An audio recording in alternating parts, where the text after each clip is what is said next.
Tonight, Tax Day brings a promise from the president. A simpler tax code that rewards work. And protests in the streets. We're mad as hell! This is the CBS Evening News with Katie Couric. Good evening. Katie is off tonight. It is perhaps the most dreaded day on the American calendar. Just say April 15th and people shudder. No one likes to pay taxes, especially not in this economy. This year, 141 million of us are expected to file, but the recession and unemployment could mean a sharp rise in delinquencies. Each of us will spend, on average, more than 26 hours to complete the federal return alone. And 60% will say too complicated and pay an accountant to do it. President Obama today vowed to simplify the tax code. It's going to take time to undo the damage of years of carve-outs and loopholes. But I want every American to know that we will rewrite the tax code so that it puts your interests over any special interests. But those words were of little comfort to thousands of Americans who held protests all over the country, modern-day Boston Tea Parties, like the one happening right now in Arlington, Texas.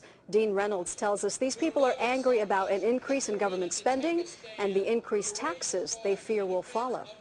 We're mad as hell, and we're not going to take it anymore! They came to vent their outrage in big gatherings and small groups over what they see as runaway government spending and the tax hikes they suspect are right around the corner.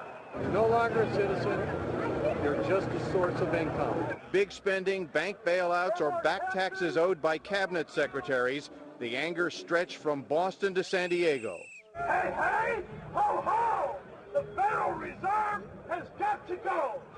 The Tax Day Tea Party organizers said 750 rallies were being held nationwide, a counterweight to the argument that there is no choice but to kickstart the economy with an infusion of spending. Stop saddling our children with unnecessary debt. National organizer Eric Odom was at the Chicago rally and predicted more to come. The spending is out of control, not just this administration, but also the previous administration, and it's got to stop. But while he insisted these events were nonpartisan, a fistful of rightward-leaning websites and commentators, Everything is big in Texas, embraced the cause. We're not going to take this anymore. If this is what he calls change. And Tax Day brought a worrisome phenomenon that could add fuel to the protests. A sharp hike reported in the number of taxpayers who, for the first time in their lives, are late or unable to pay up. We have found this year in particular almost a threefold increase in the rookie delinquent taxpayer. But it's important to keep in mind that fresh polling indicates there is not all that much passion about high taxes in the country at large right now. Gallup this week found 61% of Americans see their federal income taxes as fair.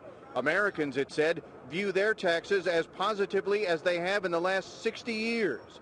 But that could change soon. The idea that you can resist tax increases forever, it just doesn't work anymore. Just try telling that to the demonstrators in the streets today. Dean Reynolds, CBS News, Chicago.